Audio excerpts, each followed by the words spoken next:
আচ্ছা, আমাদের আজকের আলোচনার বিষয় প্রজেক্ট ইমপ্লিমেন্টেশন বা প্রকল্প বাস্তবায়ন। তো প্রকল্প বাস্তবায়ন বিষয়টা কি?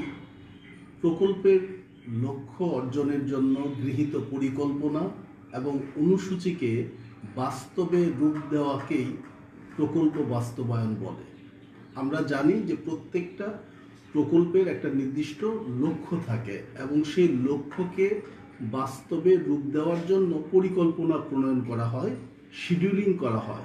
এই পরিকল্পনা এবং শিডিউলিংকে বাস্তবে রূপ দেওয়াকেই বলা হচ্ছে প্রকল্পের বাস্তবায়ন। তার মানে আমরা দেখছি যে প্রকল্পের লক্ষ্য অর্জনের জন্য যে পরিকল্পনা প্রণয়ন করা হয় এবং যে শিডিউলিং করা হয়, এই পরিকল্পনা এবং অনুসূচিকে বাস্তবে রূপ দেওয়াকেই প্রকল্প বাস্তবায়ন বলা হয়। আমরা আজকে আলোচনা করব যে প্রকল্প বাস্তবায়নের জন্য যে স্তরসমূহ রয়েছে বা প্রজেক্ট ইমপ্লিমেন্টেশনের যে স্টেজগুলো রয়েছে, স্টেজগুলো আমরা আজকে আলোচনা করব। প্রজেক্ট ইমপ্লিমেন্টেশনের যে স্টেজগুলো আছে সেই স্টেজ বা স্তরসমূহ হচ্ছে, একটা হচ্ছে প্রকল্প আরম্ভ করা। একটা প্রকল্পের ইমপ্লিমেন্টেশনের ফার্স্ট স্টেজ হচ্ছে প্রজেক্ট ইনিশিয়েশন বা প্রকল্পে আরম্ভ করা। প্রকল্পটা আমরা কিভাবে আরম্ভ করি?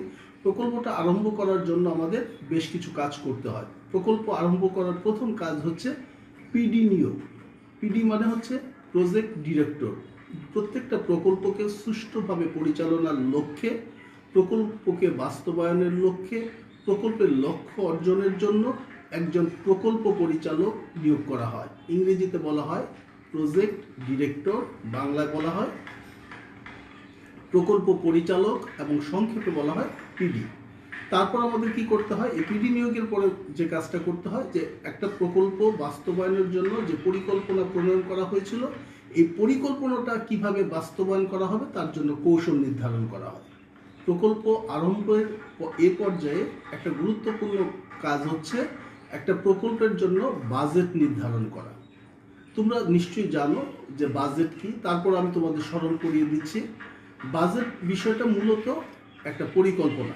আমি যদি একটা উদাহরণের সাহায্যে বুঝিয়ে দিই, পরিকল্পনা হচ্ছে আমরা ভবিষ্যতে কি করা হবে তার অগ্রিম সিদ্ধান্ত গ্রহণটাই হচ্ছে পরিকল্পনা। Planning is deciding in advance what is to be done, that is plan is a projected course of action. ভবিষ্যতে কি করা হবে তার অগ্রিম সিদ্ধান্ত গ্রহণ হচ্ছে পরিকল্পনা। সে আমি একটা গাড়ি কিনব, এটা পরিকল্পনা। কিন্তু যখন আমি বলবো আমি 20 লক্ষ টাকা দিয়ে একটি গাড়ি কিনবো, তখন এটা একটা পরিকল্পনা, কিন্তু এই পরিকল্পনাটাকে বলা হয় বাজেট। পরিকল্পনার সংখ্যাত্মক প্রকাশকে বলা হয় বাজেট। পরিকল্পনাটা যখন সংখ্যাতে প্রকাশ করা হচ্ছে তখন তাকে বলা হচ্ছে বাজেট। তো একটা প্রকল্পের জন্য কি কি অর্থের প্রয়োজন, কোন খাতে কত অর্থের প্রয়োজন, এই সংক্রান্ত যাবতীয় পরিকল্পনাটাই হচ্ছে বাজেট। সুতরাং প্রকল্পের শুরুর এ পর্যায়ে আমাদের জন্য খুব ইম্পর্ট্যান্ট কাজ হচ্ছে একটা বাজেট প্রণয়ন করা প্রকল্পের জন্য। তারপর কি করতে হবে? শিডিউল করা। শিডিউলটা কি? আমরা জানি প্রকল্পের প্রত্যেকটা কাজের জন্য কোন কাজটা কখন শুরু হবে, কোন কাজটা কখন শেষ হবে। তো এই শিডিউলটা করে নিতে হবে। প্রকল্পের কাজগুলো স্পেসিফিক করতে হবে এবং কোন কাজটা কখন শুরু হবে, কোন কাজটা কখন শেষ করতে হবে, সেটা হচ্ছে শিডিউলিং। এই শিডিউলিংয়ের কাজটা প্রকল্পের আরম্ভ পর্যায়ে আমাদেরকে সমাপ্ত করতে হবে।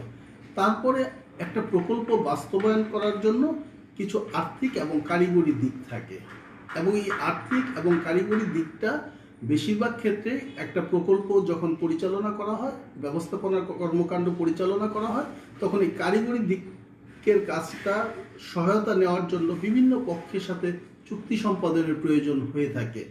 আমরা যখন একটা প্রকল্পকে পরিচালনা করব, তখন ওই প্রকল্পটা পরিচালনার জন্য যে অর্থের প্রয়োজন, এই অর্থের জন্য অনেক সময় বিভিন্ন পক্ষের সাথে আমাদেরকে চুক্তি করতে হয়। তাহলে প্রকল্পের এই আরম্ভর পর্যায়ে একটা প্রকল্পকে সুষ্ঠুভাবে পরিচালনার লক্ষ্যে যে সকল কারিগরি সহায়তা প্রয়োজন, সেই সকল পক্ষসমূহের সাথে চুক্তি সম্পাদন করতে হবে। অন দ্য আদার হ্যান্ড, একটা প্রকল্পকে সুষ্ঠুভাবে পরিচালনার জন্য যে অর্থের প্রয়োজন হয়, এই অর্থ অনেক সময় বাইরের বিভিন্ন পক্ষের কাছ থেকে সংগ্রহ করা হয়, তাদের সাথে চুক্তি সম্পাদন করতে হয়। প্রকল্পের বাস্তবায়নের সেকেন্ড স্টেজ হচ্ছে specifying works and prepare schedule. যে প্রকল্পের প্রত্যেকটা কাজকে নির্দিষ্টভাবে চিহ্নিত করো। তাহলে সেকেন্ড স্টেজটা কি? প্রকল্পের কাজগুলো সুনির্দিষ্টভাবে চিহ্নিতকরণ এবং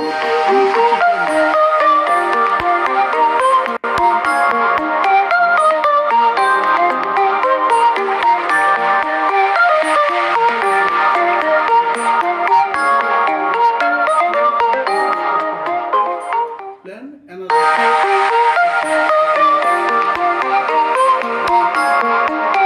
নির্দিষ্ট করব। আমরা যে প্রকল্পের কাজগুলো নির্দিষ্ট করব, সেই নির্দিষ্ট করার জন্য আমাদের কি করতে হবে? আমাদের যে প্ল্যানটা আছে সেই প্ল্যানটা দেখতে হবে, যে আমাদের প্ল্যানে কোন কাজগুলা বলে দেওয়া আছে, কোন কাজগুলা করতে হবে। এই প্রত্যেকটা কাজের জন্য কি করতে হবে? প্ল্যানটা অ্যানালাইসিস করতে হবে। তাহলে প্রকল্প বাস্তবায়নের সেকেন্ড স্টেজটা হচ্ছে কার্যাবলী নির্দিষ্টকরণ। তো কার্যাবলী যে নির্দিষ্ট করব, কিসের ভিত্তিতে কার্যাবলী নির্দিষ্ট করব? আমি আমার পরিকল্পনার আলোকে কার্যাবলীগুলো নির্দিষ্ট করব। এই জন্য আমাকে প্ল্যানটা অ্যানালাইসিস করতে হবে। দেন আমাদের কি করতে হবে? প্রত্যেকটা কাজকে সুনির্দিষ্টভাবে চিহ্নিতকরণ করতে হবে, যে আমার পরিকল্পনায় কোন কোন কাজগুলো আছে সেই প্রত্যেকটা কাজকে সুনির্দিষ্টভাবে চিহ্নিত করতে হবে। এবং তারপরে কাজ হচ্ছে প্রত্যেকটা কাজের শুরু এবং শেষ নির্ধারণ করতে হবে। প্রত্যেকটা কাজের জন্য আলাদা আলাদা সময়সূচি নির্ধারণ করে নিতে হবে। তারপর কি করতে হবে? আমাদের যে কাজগুলো আছে প্রকল্পকে বাস্তবায়ন করার জন্য, সেই কাজগুলোকে বাস্তবায়ন করার জন্য প্রত্যেকটা কাজের জন্য আলাদা আলাদা বিভাগ, প্রয়োজনীয় উপবিভাগ স্থাপন করে নিতে হবে। একটা পরিকল্পনাকে সুষ্ঠু সুন্দরভাবে বাস্তবায়ন করার জন্য আমাদের এ পর্যায়ে আরও কিছু কাজ করতে হয়। একটা প্রকল্পের জন্য যে সকল যন্ত্রপাতির প্রয়োজন, সেই সকল যন্ত্রপাতিগুলো নির্বাচন করতে হয়। যে একটা প্রকল্পের বাস্তবায়নের জন্য আমার কি কি যন্ত্রপাতি প্রয়োজন, সেই যন্ত্রপাতিগুলো আমাকে নির্বাচন করতে হবে। তারপরে কি করতে হবে? একটা প্রকল্পকে সুষ্ঠু সুন্দরভাবে বাস্তবায়ন করার জন্য বিভিন্ন ধরনের অবকাঠামোর প্রয়োজন হয়, সেই অবকাঠামোগুলো আমাকে নির্বাচন করতে হবে। তারপর আমার যে বিষয়গুলো করতে হবে, একটা প্রকল্পের এই যে যন্ত্রপাতির কথা বললাম, এই যে অবকাঠামোর কথা বললাম, এই যন্ত্রপাতিগুলো, এই অবকাঠামোগুলো এগুলো নিশ্চিত করার জন্য অনেক সময় আমাকে দরপত্র আহ্বান করতে হয়, এই টেন্ডারিং করতে হয়, দরপত্র আহ্বান করতে হয়। এবং এই দরপত্র আহ্বানের পরে কি করতে হয়? ফরমাইশ প্রদান করতে হয়, অর্ডার প্রদান করতে হয়। তারপরে কি করতে হয়? এই যন্ত্রপাতিগুলো স্থাপন করতে হয়। যে যন্ত্রপাতিটা যেখানে থাকার দরকার, সেই যন্ত্রপাতিটা সেই জায়গায় সেখানে স্থাপন করার প্রয়োজন হয়। এই প্রকল্পের একটা ইম্পর্টেন্ট কাজ হচ্ছে, তারপরে যখন আমি প্রোডাকশন বেসড যদি কোনো প্রজেক্ট হয়, তখন আমার কি করতে হবে? কাঁচামাল সংগ্রহ করতে হবে। তাহলে আমরা দেখলাম প্রকল্পের বাস্তবায়নে ফার্স্ট স্টেজ হচ্ছে প্রকল্পের কাজ আরম্ভকরণের তারপরের কাজটা হচ্ছে কার্যাবলীগুলো চিহ্নিতকরণ এবং অনুসূচি প্রণয়ন, সেটা আমরা আলোচনা করলাম। থার্ড স্টেজে আমাদের কাজ হচ্ছে কর্তৃত্ব এবং দায়িত্ব ব্যাখ্যাকরণ। এই বিষয়টা কি? এই বিষয়টা হচ্ছে আমরা ব্যবস্থাপনার যে সংগঠন করেছিলাম, যে পরিকল্পনাকে বাস্তবায়নের জন্য একদল লোকের মধ্যে পারস্পরিক আনুষ্ঠানিক সম্পর্ক স্থাপন এবং তাদের মধ্যে দায়িত্ব এবং কর্তব্য ভাগ করে দেওয়াটাই হচ্ছে সংগঠন। এখানে দেখো একটা বিষয়, এখানে আনুষ্ঠানিক সম্পর্ক স্থাপন, তার মানে সম্পর্কটা বিভিন্ন রকম হয়ে থাকে, আনুষ্ঠানিক সম্পর্ক এবং অনানুষ্ঠানিক সম্পর্ক। আমি আবারও বলছি যে পরিকল্পনাকে বাস্তবায়ন করার জন্য কিছু মানুষের প্রয়োজন হয়। আমরা ব্যবস্থাপনার ছাত্র হিসেবে জানি যে ব্যবস্থাপনার টুলস হচ্ছে 6টি, যেটাকে বলা হয় সংক্ষেপে 6M। সেটা তোমরা জানো, ম্যান, মেশিন, মানি, মার্কেট, ম্যাটেরিয়াল, মেথড। খুব সাধারণভাবে যদি আমরা যদি সাধারণভাবে চিন্তা করি, দেখো আমাদের অন্যান্য 6টি উপাদানের মধ্যে 5টি উপাদান কিন্তু পরিচালনা করছে মানুষ। সুতরাং অন্য 5টি উপাদানের সঠিক ব্যবহার নিশ্চিত হয় মানুষের সঠিক ব্যবহারের উপরে। এই জন্য এই পর্যায়ে এসে কর্তৃত্ব এবং দায়িত্ব এবং সংগঠনের কাজটা করতে হয়। তাহলে এখানে যে কথাটা বলছিলাম সেটা হচ্ছে যে একটা পরিকল্পনাকে বাস্তবায়ন করার জন্য একদল লোকের মধ্যে পারস্পরিক আনুষ্ঠানিক সম্পর্ক স্থাপন। তাহলে একটা হচ্ছে আনুষ্ঠানিক সম্পর্ক, একটা হচ্ছে তাহলে অনানুষ্ঠানিক সম্পর্ক। এখন আনুষ্ঠানিক সম্পর্ক কাকে বলে? পদমর্যাদা থেকে যে সম্পর্কের সৃষ্টি হয় সেটা হচ্ছে আনুষ্ঠানিক সম্পর্ক। একজন ম্যানেজার, একজন অ্যাসিস্ট্যান্ট ম্যানেজার, একজন সুপারভাইজার, একজন লেবার, দ্যাট ইজ আনুষ্ঠানিক সম্পর্ক। আর অনানুষ্ঠানিক সম্পর্ক কোনটা? পদমর্যাদার বাইরে ব্যক্তিগত চলাফেরার মাধ্যমে, ব্যক্তিগত উঠা বসার মাধ্যমে, ব্যক্তিগত মেলামেশার মাধ্যমে যে সম্পর্ক তৈরি হয় সেটা হচ্ছে অনানুষ্ঠানিক সম্পর্ক। যেমন এক এক একজন মানুষ একজনের ভাই, একজন মানুষ একজনের বোন, একজনের চাচা, এই যে সম্পর্কগুলো এগুলো হচ্ছে অনানুষ্ঠানিক সম্পর্ক। বন্ধু অনানুষ্ঠানিক সম্পর্ক, এলাকার বড় ভাই অনানুষ্ঠানিক সম্পর্ক। এই সম্পর্কটা আমাদের আলোচ্য বিষয় না। আমাদের আলোচ্য বিষয় হচ্ছে পদমর্যাদা থেকে যে সম্পর্ক সৃষ্টি হবে সেটা হচ্ছে আনুষ্ঠানিক সম্পর্ক। এই ক্ষেত্রে আমরা কি করব? একটা প্রকল্প বাস্তবায়নের সাথে যারা জড়িত থাকবে তাদের দায়িত্ব এবং কর্তব্য ভাগ করে দেব। কার দায়িত্ব কি, কার কর্তব্য কি, কে কার অধীনে কাজ করবে, কে কার কাছে তার কাজের জন্য জবাবদিহিতা করবে, এবং তাদের সম্পর্কটা থাকবে আনুষ্ঠানিক। তাদের পদমর্যাদা থেকে তাদের সম্পর্ক সৃষ্টি হবে। এই কাজটা এই পর্যায়ে এসে করতে হবে। তারপরে কি এই পর্যায়ে একটা ইম্পর্টেন্ট কাজ হচ্ছে, অনেক সময় দেখা যায় একটা প্রকল্পের যে পরিকল্পনা আছে, পরিকল্পনাকে সামান্য পরিবর্তন করতে হয়, পরিকল্পনাকে চেঞ্জ করতে হয়।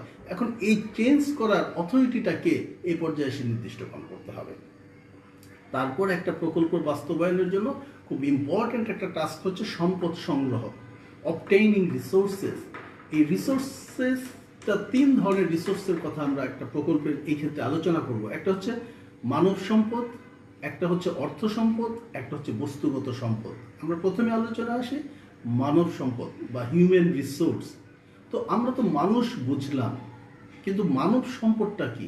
কখন একজন মানুষ মানব সম্পদে পরিণত হয়? তাহলে সে বিষয়টা জানতে হবে। তার মানে বোঝা যাচ্ছে যে একটা মানুষের মধ্যে কিছু গুণাগুণের উপস্থিতি যখন থাকে, নির্দিষ্ট কিছু গুণাগুণের উপস্থিতি থাকে, তখন তাকে আমরা মানব সম্পদ বলি। তো এখন আমরা দেখি কি কি গুণাগুণ থাকলে একজন মানুষকে মানব সম্পদ বলা হয়। একজন মানুষ যখন শিক্ষিত হয়, এখন প্রশ্ন হচ্ছে শিক্ষিত বিভিন্নভাবে হতে পারে। সার্টিফিকেট থাকলেই যে একজন মানুষ শিক্ষিত হবে এমনটি নয়, আবার সার্টিফিকেট না থাকলেই যে একজন মানুষ শিক্ষিত হবে না এমনটিও নয়। তাহলে শিক্ষার সংজ্ঞাটা কি? শিক্ষার সংজ্ঞাটা হচ্ছে মানুষের আচরণের আকাঙ্ক্ষিত এবং অপেক্ষাকৃত স্থায়ী পরিবর্তনের নাম হচ্ছে শিক্ষা। তো এই শিক্ষাটা কেউ শিক্ষা প্রতিষ্ঠানে যেও লাভ করতে পারে, কেউ কেউ তার চারিপাশ থেকে শিক্ষা গ্রহণ করতে পারে, কেউ কেউ স্বশিক্ষিত হতে পারে। আবারও বলছি, শিক্ষিত হওয়ার জন্য তার জন্য সনদ জরুরি নয়। শিক্ষিত হওয়ার জন্য শিক্ষা প্রতিষ্ঠানে যেতেই হবে এমনটাও জরুরি নয়।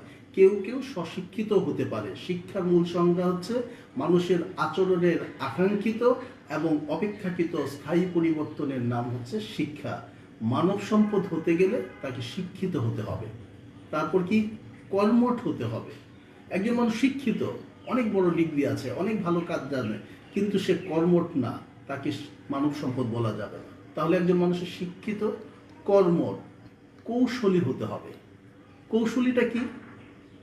আমি যদি তোমাকে এমনভাবে বলি যে একজন মানুষের কখন চলতে হবে, কখন থামতে হবে, এটা বোঝা।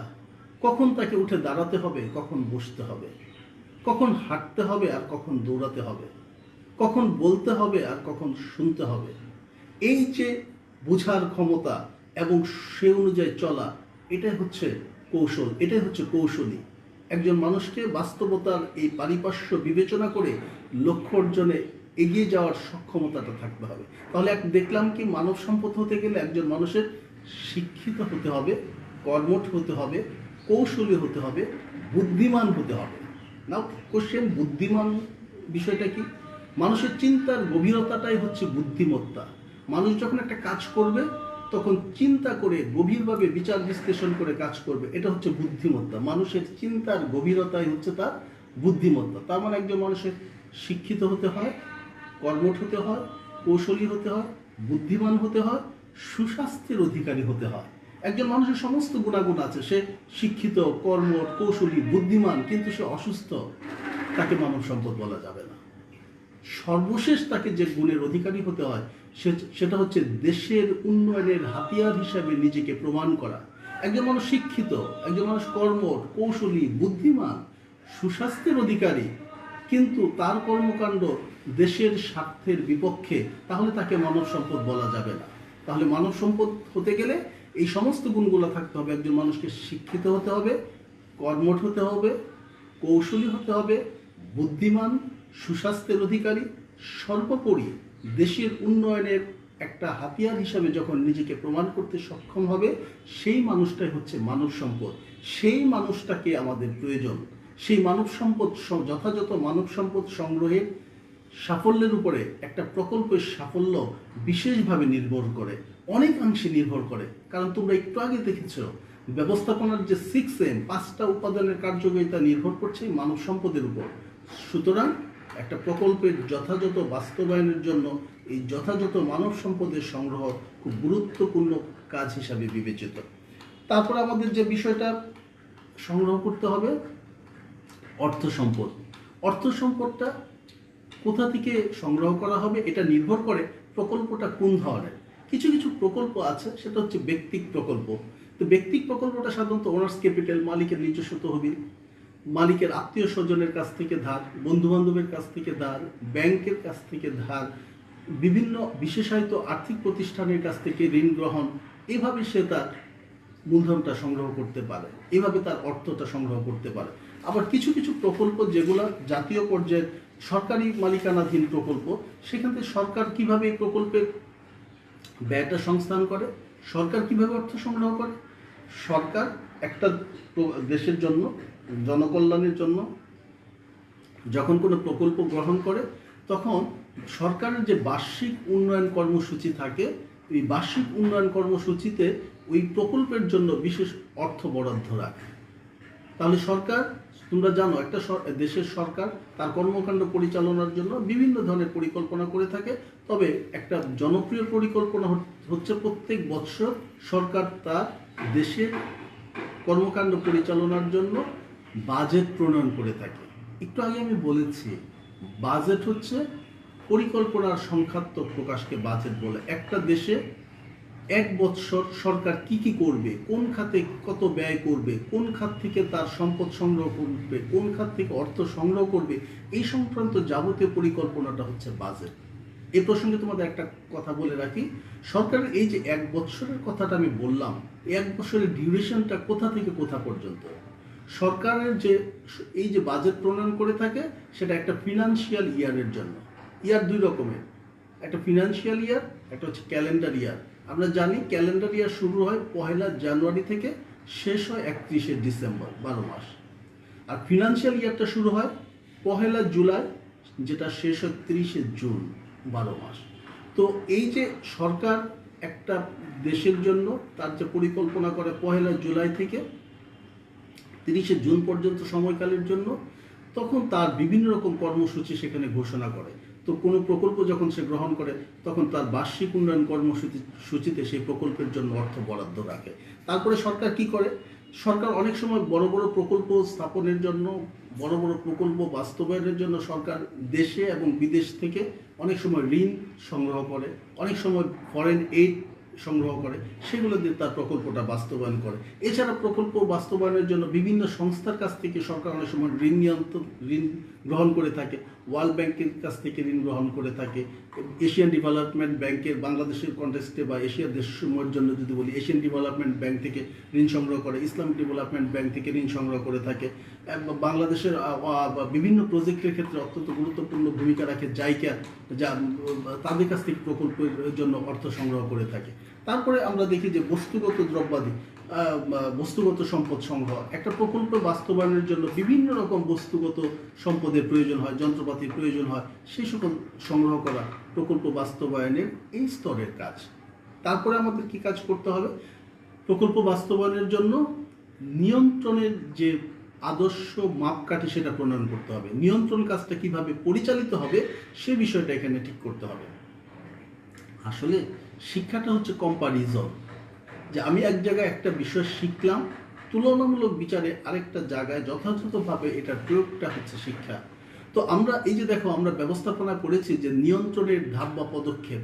আসলে এই নিয়ন্ত্রণের ধাপ বা পদক্ষেপ যেটা আমরা আলোচনা করেছি, আমরা যেটা পড়েছি, আমরা যেটা শিখেছি, সেই বিষয়টাই এখানে একজন প্রকল্প ব্যবস্থাপকের বা একজন প্রকল্প পরিচালককে এখানে কিন্তু প্রয়োগ করতে হয়। যে প্রকল্পটা যখন সে বাস্তবায়ন করতে যাচ্ছে, প্রকল্প যখন বাস্তবায়ন করছে, তখন তাকে কি করতে হবে, এই প্রকল্পটা নিয়ন্ত্রণের জন্য তাকে কিছু কাজ করতে হয়। প্রথম যে কাজটা করতে হয়, আদর্শ ঠিক করতে হয়, আদর্শ মান নির্ধারণ, যে আমি প্রকল্পের কাজগুলো কি মানের চাচ্ছি, কি মানের প্রোডাকশন করতে যাচ্ছি, কি মাত্রায় প্রোডাকশন করতে যাচ্ছি, এই স্ট্যান্ডার্ডটা আমাকে ঠিক করতে হবে। সেকেন্ড স্টেজে তার কাজ হচ্ছে কার্যফল পরিমাপ, যে আমি যে কাজটা চেয়েছিলাম সেই কাজটা সে অনুযায়ী হয়েছে কিনা, কতটুকু হয়েছে সেটা পরিমাপ করা।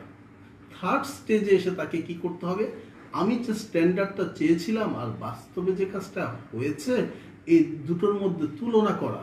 যে আমি স্ট্যান্ডার্ড, ফর এক্সাম্পল, যে আমি 50 ইউনিট প্রোডাকশন চেয়েছিলাম, 30 ইউনিট প্রোডাকশন হয়েছে, এই তুলনা করলাম, তুলনা করে দেখলাম যে 20 ইউনিট প্রোডাকশন কম হয়েছে। তাহলে কি করতে হবে, এই যে পার্থক্য বা বিচ্যুতি হলো, এই পার্থক্য বা বিচ্যুতির কারণ অনুসন্ধান করতে হবে। যে আমার পরিকল্পনার সাথে আমার বাস্তবের ডিফারেন্স 20, এটা কেন, এটা কারণ বিশ্লেষণ করতে হবে।